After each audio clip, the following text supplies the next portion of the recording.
ହୋଇଗଲା ଭାରତ ଓ ଆମେରିକା ଭିତରେ ବଡ଼ ଡିଲ୍। ସୁଧୁରିଲା ସମ୍ପର୍କ। ଭାରତ ଓ ଆମେରିକା ଭିତରେ ହୋଇଲା ବଡ଼ ଡିଲ୍। ସାଇନ୍ କଲେ ଦୁଇ ଦେଶର ରକ୍ଷା ମନ୍ତ୍ରୀ। କିଛି ଦିନ ହେବ ଭାରତ ଏବଂ ଆମେରିକା ମଧ୍ୟରେ ଶୁଳ୍କ ଯୁଦ୍ଧ ଲାଗି ରହିଛି। ଦୁଇ ଦେଶର ସମ୍ପର୍କରେ ଆଗ ପରି ଆଉ ସ୍ୱଚ୍ଛତା ନାହିଁ। ହେଲେ ଏତେ ସବୁ ଭିତରେ ଏକ ଖୁସି ଖବର ଆସିଛି। ଭାରତ ଏବଂ ଆମେରିକା ଏକ 10 ବର୍ଷର ପ୍ରତିରକ୍ଷା ଚୁକ୍ତି ସ୍ୱାକ୍ଷର କରିଛନ୍ତି।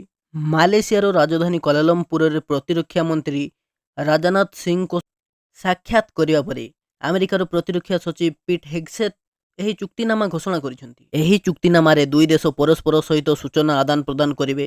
ଏହି ଚୁକ୍ତିନାମାରେ ବୈଷୟିକ ସହାୟତା ପ୍ରଦାନ ମଧ୍ୟ ଅନ୍ତର୍ଭୁକ୍ତ। ପ୍ରତିରକ୍ଷା ଚୁକ୍ତିର ମୁଖ୍ୟ ଉଦ୍ଦେଶ୍ୟ ହେଉଛି ଆଞ୍ଚଳିକ ସ୍ଥିରତା ବଜାୟ ରଖିବା।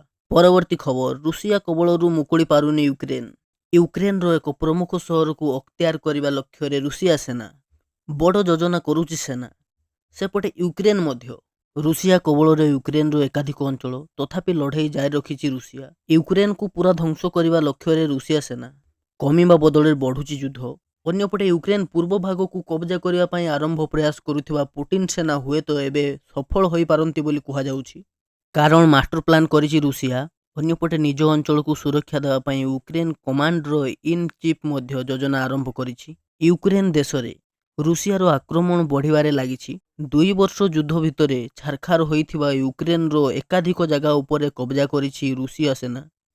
ଏହା ପରେ ମଧ୍ୟ ଥମିବାର ନାଁ ଧରୁନି ଯୁଦ୍ଧ। ୟୁକ୍ରେନ୍ ଉପରେ ଆକ୍ରମଣ ଜାରି ରଖିଛି ରୁଷିଆ। ପୋକ୍ରୋଭସ୍କ ସହରରେ ରୁଷୀୟ ସେନା ଆଟାକ୍ କରିଛି। ଏହା ପରିସ୍ଥିତିକୁ ଆହୁରି ଗମ୍ଭୀର କରିଦେଇଛି। ପରବର୍ତ୍ତୀ ଖବର ଆସୁଛି, ଆଉ ଏକ ଲଘୁଚାପ ପୁଣି ଭିଜାଇବ। ଆସନ୍ତା ସପ୍ତାହରେ ଉତ୍ତର ବଙ୍ଗୋପସାଗରରେ କିମ୍ବା ଆଣ୍ଡାମାନ ସାଗରରେ ଆଉ ଏକ ଲଘୁଚାପ କ୍ଷେତ୍ର ସୃଷ୍ଟି ହୋଇପାରେ। ଏନେଇ ଆକଳନ କରିଛି ଅନ୍ତର୍ଜାତୀୟ ପାଣିପାଗ ବିଜ୍ଞାନୀ ଜାସନ୍ ନିକଲ୍ସ। ଅନ୍ୟପଟେ କେନ୍ଦ୍ରୀୟ ଛତିଶଗଡ଼ ଏବଂ ଆଖପାଖ ଅଞ୍ଚଳରେ ସୁଚିହ୍ନିତ ଲଘୁଚାପ କ୍ଷେତ୍ର ବା ମନ୍ଥାର ଅବଶିଷ୍ଟାଂଶ ଗତ 6 ଘଣ୍ଟା ମଧ୍ୟରେ ଉତ୍ତର ପୂର୍ବ ଦିଗକୁ ଗତି କରି ସକାଳରେ ଝାଡ଼ଖଣ୍ଡ ଏବଂ ଏହାର ଆଖପାଖ ଅଞ୍ଚଳରେ ଉପରେ ପଡ଼ିଛି। ଏହା ବିହାରର ଉତ୍ତର ପୂର୍ବ ଦିଗକୁ ଗତି କରି ଆଗାମୀ 12 ଘଣ୍ଟା ମଧ୍ୟରେ ଦୁର୍ବଳ ହୋଇ ଏକ ଲଘୁଚାପ କ୍ଷେତ୍ରରେ ପରିଣତ ହେବାର ସମ୍ଭାବନା ରହିଛି। ପରବର୍ତ୍ତୀ ଖବର, ରବିବାରରେ ପାଠପଢ଼ା, ଶୁକ୍ରବାରରେ ସ୍କୁଲ ବନ୍ଦ। ବଦଳିଲା ଛୁଟି।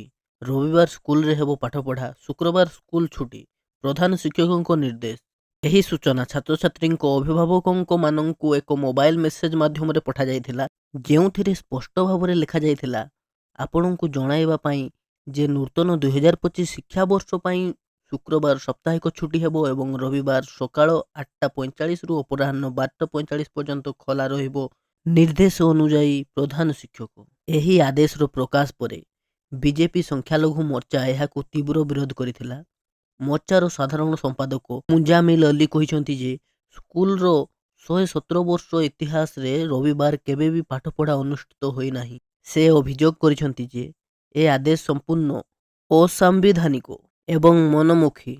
ଅର୍ଡରକୁ ତୁରନ୍ତ ବାତିଲ କରିବା ପାଇଁ ଅନୁରୋଧ। ଶନିବାର ଦିନ ବିଜେପି ପ୍ରତିନିଧିମାନେ ଜବଲପୁର କଲେକ୍ଟରଙ୍କୁ ଏକ ସ୍ମାରକପତ୍ର ପ୍ରଦାନ କରି ଏହି ଆଦେଶକୁ ତୁରନ୍ତ ପ୍ରତ୍ୟାହାର କରିବାକୁ ଦାବି କରିଥିଲେ। ସେମାନେ କହିଥିଲେ ଯେ ରବିବାର ସାରା ଦେଶର ସମସ୍ତ ଶିକ୍ଷାନୁଷ୍ଠାନ ପାଇଁ ଛୁଟି ଦିନ। ପରବର୍ତ୍ତୀ ଖବର ଆସିଲା, ବଡ଼ ଖୁସି ଖବର। ପୁଣି ସୁଭଦ୍ରା ନେଇ ଆସିଲା ଏକ ବଡ଼ ଅପଡେଟ୍। ମହିଳାମାନଙ୍କ ପାଇଁ ଖୁସି ଖବର। ପୁଣି ସୁଭଦ୍ରା ପୋର୍ଟାଲରେ ଅନଲାଇନ୍ ଆବେଦନ କରିପାରିବେ। ସୂଚନା ଦେଲେ ଉପମୁଖ୍ୟମନ୍ତ୍ରୀ ପ୍ରଭାତୀ ପରିଡ଼ା। ଏନେଇ ଉପମୁଖ୍ୟମନ୍ତ୍ରୀ ପ୍ରଭାତୀ ପରିଡ଼ା ସୂଚନା ଦେଇଛନ୍ତି, ଯେଉଁମାନେ 20ରୁ 21 ବର୍ଷର ପହଞ୍ଚିଲେ ସେମାନେ ଆବେଦନ କରିପାରିବେ। 21 ବର୍ଷ ହୋଇଥିଲେ ସୁଭଦ୍ରା ହିତାଧିକାରୀ ଭାବେ ଯୋଡ଼ି ହୋଇପାରିବେ। ଯେଉଁଠି ଆଚରଣ ବିଧି ଲାଗିଛି ସେ ଅଞ୍ଚଳକୁ ଛାଡ଼ି ଅନ୍ୟ ସମସ୍ତ ପୋର୍ଟାଲ ବ୍ୟବହାର କରିପାରିବେ। ପରବର୍ତ୍ତୀ ଖବର, ବିନା ସୁଧରେ ମିଳିବ 5 ଲକ୍ଷ। ଛୋଟ ବ୍ୟବସାୟୀଙ୍କ ପାଇଁ ବଡ଼ ଯୋଜନା।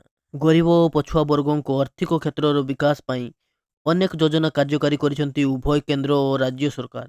ଏହାଦ୍ୱାରା କୋଟି କୋଟି ହିତାଧିକାରୀ ଉପକୃତ ବି ହେଉଛନ୍ତି। ଏଭଳି ଯୋଜନା ମାଧ୍ୟମରେ ସରକାର ସ୍ୱାବଲମ୍ବୀ ହେବାକୁ ଚାହୁଁଥିବା ବ୍ୟକ୍ତିବିଶେଷଙ୍କୁ ବିନା କୌଣସି ସୁଧରେ କିମ୍ବା କମ୍ ସୁଧରେ ଋଣ ବି ଯୋଗାଇ ଦେଉଛନ୍ତି। ଗତ 2023 ଅଗଷ୍ଟ 15 ତାରିଖ ପ୍ରଧାନମନ୍ତ୍ରୀ ଆରମ୍ଭ କରିଥିଲେ ଲକ୍ଷପତି ଦିଦି ଯୋଜନା। ଏହି ଯୋଜନା ବିଶେଷ କରି ସ୍ୱୟଂ ସହାୟକ ଗୋଷ୍ଠୀ ସହିତ ଜଡ଼ିତ ମହିଳାମାନଙ୍କ ପାଇଁ ଉଦ୍ଦିଷ୍ଟ। ଏହି ଯୋଜନା ଅଧୀନରେ ମହିଳାମାନଙ୍କୁ 1 ଲକ୍ଷରୁ 5 ଲକ୍ଷ ଟଙ୍କା ପର୍ଯ୍ୟନ୍ତ ଋଣ ପ୍ରଦାନ କରାଯାଏ। ତେବେ ସବୁଠାରୁ ଗୁରୁତ୍ୱପୂର୍ଣ୍ଣ କଥା ହେଉଛି ଏଥିରେ ଋଣଗ୍ରାହୀତାମାନଙ୍କୁ କୌଣସି ସୁଧ ଦେବାକୁ ପଡ଼ିନଥାଏ, ଅର୍ଥାତ୍ ସରକାର ସମ୍ପୂର୍ଣ୍ଣ ସୁଧମୁକ୍ତ ଋଣ ଯୋଗାଇ ଦେଉଛନ୍ତି, ଯାହାଦ୍ୱାରା ମହିଳାମାନେ ବିନା କୌଣସି ଆର୍ଥିକ ଚାପରେ ବ୍ୟବସାୟ ଆରମ୍ଭ କରିପାରିବେ। କୋଟିପତି ହେବେ ଲକ୍ଷପତି ଦିଦି। ଆହୁରି ସଶକ୍ତ ହେବ ଓଡ଼ିଶାର ଅର୍ଥନୀତି। ପରବର୍ତ୍ତୀ ଖବର, ଆପଣଙ୍କ ଖାତା ଅଛି କି? ମିଶିଯିବ 4ଟି ବଡ଼ ବ୍ୟାଙ୍କ। ଏହି ବ୍ୟାଙ୍କରେ ଆପଣଙ୍କ ଖାତା ଅଛି କି? ସରକାରୀ ବ୍ୟାଙ୍କ କ୍ଷେତ୍ରରେ ପୁଣି ଥରେ ହେବ ବଡ଼ ଧରଣର ମିଶ୍ରଣ। Union bank of India O bank of India ମଧ୍ୟରେ ଏକ ମିଶ୍ରଣ କରିବାକୁ ପ୍ରସ୍ତୁତ ହୋଇଛି ଯୋଜନା। ଯୋଜନା କାର୍ଯ୍ୟକାରୀ ହେଲେ ଇଣ୍ଡିଆନ ଓଭରସିଜ୍ ବ୍ୟାଙ୍କ ଓ ଇଣ୍ଡିଆନ ବ୍ୟାଙ୍କ ଗୋଟିଏ। ଦେଶରେ ଏବେ ମୋଟ 12ଟି ରାଷ୍ଟ୍ରାୟତ୍ତ ସରକାରୀ ବ୍ୟାଙ୍କ ରହିଛି। ୟୁନିୟନ ବ୍ୟାଙ୍କ ଓ ବ୍ୟାଙ୍କ ଅଫ୍ ଇଣ୍ଡିଆ ମଧ୍ୟରେ ମିଶ୍ରଣ ହେଲେ ଏହା ଦେଶର ଦ୍ୱିତୀୟ ବଡ଼ ବ୍ୟାଙ୍କ ହେବ। ବର୍ତ୍ତମାନ ଦେଶର ଦ୍ୱିତୀୟ ବଡ଼ ସରକାରୀ ବ୍ୟାଙ୍କ ହେଉଛି ବ୍ୟାଙ୍କ ଅଫ୍ ବରୋଦା, ଯାହାର ସମ୍ପତ୍ତିର ପରିମାଣ 18.62 ଲକ୍ଷ କୋଟି ଟଙ୍କା ରହିଛି। କିନ୍ତୁ ମୋଟ ଉପରେ ଦେଖିବାକୁ ଗଲେ ଷ୍ଟେଟ୍ ବ୍ୟାଙ୍କ ଅଫ୍ ଇଣ୍ଡିଆ ପ୍ରଥମ ସ୍ଥାନରେ ଥିବାବେଳେ HDFC ବ୍ୟାଙ୍କ ଦ୍ୱିତୀୟ ଓ ICICI ବ୍ୟାଙ୍କ ତୃତୀୟ ସ୍ଥାନରେ ରହିଛି। ୟୁନିୟନ ବ୍ୟାଙ୍କ ଓ ବ୍ୟାଙ୍କ ଅଫ୍ ଇଣ୍ଡିଆ ମିଶ୍ରଣରେ ଯେଉଁ ନୂଆ ବ୍ୟାଙ୍କ ଗଠନ ହେବ ତାହା ମୋଟ ସମ୍ପତ୍ତି ପରିମାଣ 25.67 ଲକ୍ଷ କୋଟି ଟଙ୍କା ହେବ। 4ଟି ସରକାରୀ ବ୍ୟାଙ୍କର ମିଶ୍ରଣ କରିବାର ଯୋଜନା ରଖାଯାଇଥିବା ବେଳେ ଅନ୍ୟ 2ଟି ବ୍ୟାଙ୍କର ଘରୋଇକରଣ କରିବା ଉପରେ କେନ୍ଦ୍ର ଅର୍ଥ ମନ୍ତ୍ରାଳୟ ବିଚାର କରୁଛି। ପଞ୍ଜାବ ଆଣ୍ଡ ସିନ୍ଧ ବ୍ୟାଙ୍କ ଓ ବ୍ୟାଙ୍କ ଅଫ୍ ମହାରାଷ୍ଟ୍ର ପ୍ରାଇଭେଟ୍ ହୋଇପାରେ। ଛୋଟ ସରକାରୀ ବ୍ୟାଙ୍କ ଗୁଡ଼ିକୁ ବଡ଼ ବ୍ୟାଙ୍କ ସହ ମିଶ୍ରଣ କରି ଏକ ଦୃଢ଼ ବ୍ୟାଙ୍କ ଗଠନ କରିବା ଦିଗରେ କାମ ଆରମ୍ଭ କରିଛନ୍ତି ସରକାର, ଯାହାଦ୍ୱାରା ବ୍ୟାଙ୍କ ଗୁଡ଼ିକୁ ପରିଚାଳନା କରିବା ସହଜ ହେବ ଏବଂ ବିଶ୍ୱସ୍ତରରେ ବ୍ୟାଙ୍କ ଗୁଡ଼ିକ ଭଲ ଭାବେ ପ୍ରତିଦ୍ୱନ୍ଦ୍ୱିତା କରିପାରିବେ ବୋଲି ଆଶା କରାଯାଉଛି। ପରବର୍ତ୍ତୀ ଖବର, ଅଷ୍ଟମ ବେତନ କମିଶନ ଏମାନଙ୍କୁ ମିଳିବ ଲାଭ। ଲାଗୁ ହେବ ଅଷ୍ଟମ ବେତନ କମିଶନ, ଏହି କର୍ମଚାରୀମାନଙ୍କୁ ମିଳିବ ଲାଭ। 2024 ଜାନୁଆରୀ 1ରୁ ଲାଗୁ ହେବ ଅଷ୍ଟମ ବେତନ କମିଶନ। ଏହାକୁ ନେଇ ଖୋଦ୍ କେନ୍ଦ୍ର ସରକାର ଘୋଷଣା କରିଛନ୍ତି। ମାତ୍ର 18 ମାସ ମଧ୍ୟରେ ଅଷ୍ଟମ ବେତନ ଆୟୋଗ ରିପୋର୍ଟ ଦାଖଲ କରିବେ। ସବୁକିଛି ସଠିକ୍ ଢଙ୍ଗରେ ଚାଲିଲେ 2024 ଜାନୁଆରୀ 1 ତାରିଖରୁ ଅଧିକ ଦରମା ପାଇବେ କର୍ମଚାରୀ। ଅଷ୍ଟମ ବେତନ ଲାଗୁ ହେଲେ 30ରୁ 50% ଅଧିକ ଦରମା ପାଇବେ କର୍ମଚାରୀମାନେ। ଖାଲି କେନ୍ଦ୍ର ସରକାରଙ୍କ କର୍ମଚାରୀ ନୁହନ୍ତି, ଲକ୍ଷ ଲକ୍ଷ ପେନସନ ଭୋଗୀ ବି ଅଷ୍ଟମ ବେତନ ଆୟୋଗ ଲାଭ ପାଇବେ। ତେବେ କେଉଁ ବର୍ଗର କର୍ମଚାରୀମାନେ ଏହା ଲାଭ ପାଇବେ ଚାଲନ୍ତୁ ଜାଣିବା। ଅଷ୍ଟମ ବେତନର ଆୟୋଗ ସିଧାସଳଖ ଲାଭ ପାଇପାରିବେ କେନ୍ଦ୍ର ସରକାରଙ୍କ ଅଧୀନରେ କାର୍ଯ୍ୟ କରୁଥିବା କର୍ମଚାରୀମାନଙ୍କୁ। ପରବର୍ତ୍ତୀ ଖବର, ମହିଳାଙ୍କୁ ମୋଦି ଦେବେ 11,000 ଟଙ୍କା। ମହିଳାମାନଙ୍କୁ ଦିଆଯାଉଛି 11,000 ଟଙ୍କାର ସହାୟତା। ଜାଣନ୍ତୁ ମୋଦି ସରକାରଙ୍କ ଏହି ଯୋଜନାରେ ଲାଭ କିପରି ଉଠାଇ ପାରିବେ। ମହିଳାମାନଙ୍କ ପାଇଁ ଖୁସି ଖବର, ଏଣିକି ମୋଦି ସରକାର ଦେବେ 11,000 ଲେଖାଏଁ ଟଙ୍କା। ଭାରତ ସରକାର ଦେଶରେ ମହିଳାମାନଙ୍କ ପାଇଁ ଅନେକ ଯୋଜନା ପ୍ରଚଳନ କରିଛନ୍ତି, ଯାହାର ଲକ୍ଷ୍ୟ ସେମାନଙ୍କୁ ଆର୍ଥିକ ଭାବରେ ସଶକ୍ତ କରିବା ଏବଂ ସମାଜରେ ସେମାନଙ୍କର ସ୍ଥିତିକୁ ଉନ୍ନତ କରିବା। ଆଉ ଏପରି ଏକ ଯୋଜନା ପ୍ରଧାନମନ୍ତ୍ରୀ ମାତୃବନ୍ଦନା ଯୋଜନା।